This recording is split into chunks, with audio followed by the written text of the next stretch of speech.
देखिए, सर्वप्रथम मैं माननीय केजरीवाल साहब, मेरे नेता, मेरी पार्टी, उनको मैं तहे दिल से धन्यवाद करता हूं कि उन्होंने मेरे जैसे अदना कार्यकर्ता के ऊपर इतना बड़ा विश्वास जताया है।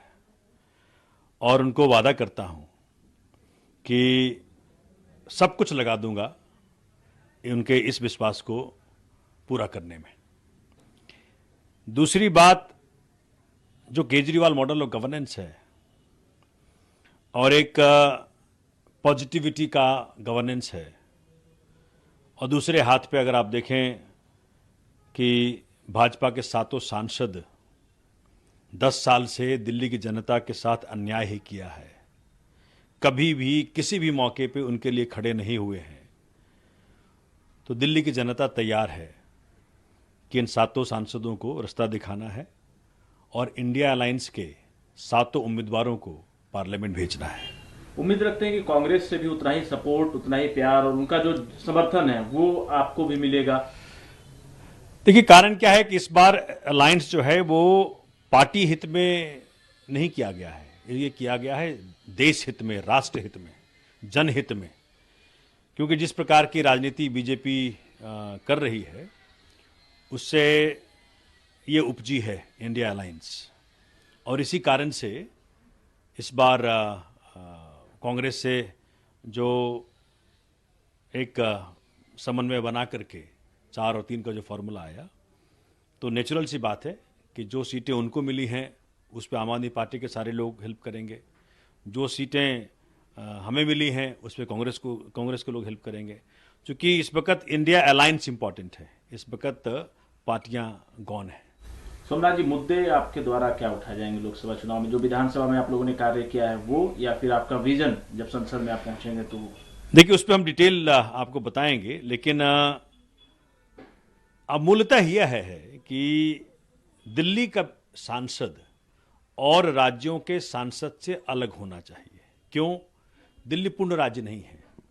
इस करके 3 सब्जेक्ट जो हैं, police, law and order and land, अगर विभाग के रूप में देखें तो पुलिस, डीडीए, ट्रैफिक पुलिस, ये तीनों विभाग जो हैं वो इस वक्त सिर्फ पार्लियामेंट को रिपोर्ट करती हैं।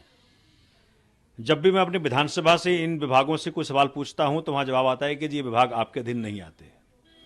तो दिल्ली में लॉ एंड ऑर्डर की मुसीबतें हो रही हैं, बलात्कार हो रहा है, ये तो रेप कैपिटल बन गया एक तरह से। अगर आपने देखा होगा कई जगह इस प्रकार की बातें हुई, क्राइम का जो ग्राफ बढ़ गया है यहाँ दिल्ली में, तो भाजपा के किसी भी सांसद ने इस बात को सदन में नहीं उठाया। यहाँ डीडीए की बहुत मुसीबतें हैं, लोगों को अपने सुविधाओं के लिए बहुत सारी डीडीए के लैंड चाहिए, कोई काम नहीं, उन्होंने कुछ काम नहीं किया। ट्रैफिक की मुसीबतें हैं, कुछ काम नहीं किया। एमएलए के पास जो हक है, जो दायित्व है, उसके अलावा ये 4-5 विभाग उनके पास है। लेकिन काम करना तो छोड़ दीजिए, जनता के काम तक कभी नहीं, जनता को कभी अपना चेहरा तक नहीं दिखाया काम के सिलसिले में। और जिस प्रकार से डेमोक्रेसी का हनन हुआ दिल्ली में, उसके विरोध में इन्होंने कभी सदन में खड़े नहीं हुए। मुझे लगता है कि दिल्ली तैयार है कि इस बार डेमोक्रेसी को जिताना है, संविधान को जिताना है, जनता को अपने आप को जिताना है।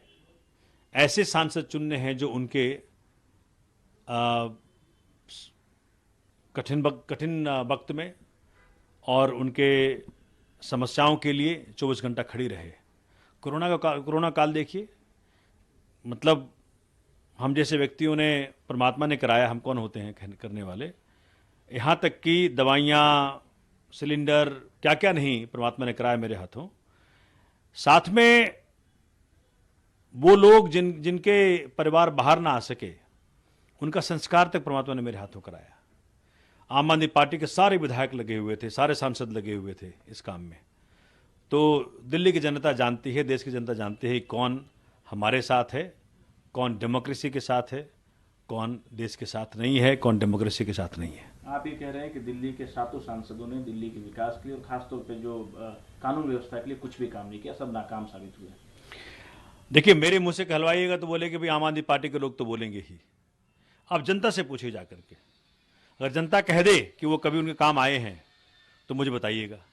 लेकिन चूंकि मैं अपने क्षेत्र में बहुत घूमता हूं, तो आपको लोग बता देंगे कि कौन इनके काम आता है, कौन इनके काम नहीं आता है। तो जो decentralize governance model Arvind Kejriwal ji का है, वो इतना पॉपुलर है दिल्ली में कि जनता चाहती है कि इस बार सातों सांसद इंडिया अलायंस के जीतें, जो कि पूरे जोर शोर से अपने दिल्ली वासियों के तकलीफ़ों को, दिल्ली वासियों की आवाज़ बने पार्लियामेंट के अंदर। जब जब यहाँ इनके अधिकारों का हनन हो तो इसको मुद्दा बनाकर वहाँ उठाएं और दिल्ली के निवासियों के हक के लिए लड़ें। आखिरी सवाल है मेरा, एक और समन आपके मुखिया अरविंद केजरीवाल को ईडी के द्वारा भेजा गया है, हालांकि अब तक तो नहीं गए। कई बार सवाल भी बीजेपी की तरफ से भी उठाया गया कि बचने की कोशिश कर रहे हैं, भागने की कोशिश कर रहे हैं। एक और समन जो मिला है उस पर आपकी क्या प्रतिक्रिया है?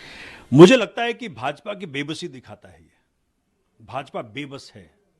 भाजपा को लग रहा है कि आम आदमी पार्टी, कांग्रेस, इंडिया अलायंस जो गठबंधन बना है पूरे देश में, उसके आगे ये बौने साबित हो रहे हैं। और मुझे समझ में नहीं आ रहा कि इतनी हाहाकार क्या है। आप खुद कोर्ट गए थे, ईडी वाले खुद कोर्ट गए थे, और कोर्ट ने जब 16 मार्च का डेट दे दिया तो आपको सब्र रखना चाहिए। आप इंतजार करिए, कोई यहां भूचाल तो नहीं आने वाला। आपको कोर्ट का सम्मान नहीं करना आता क्या? तो माननीय न्यायालय का जब आदेश है कि अगला डेट 16 मार्च को है, उनको इंतजार करना चाहिए कि भाई जब जो भी न्यायालय आदेश दे उसके बाद देखा जाएगा क्या क्या करना है। तो कम से कम इतनी तो सब्र रखें कि कोर्ट जो कह रहा है उसको उसका इज्जत करें, मान करें।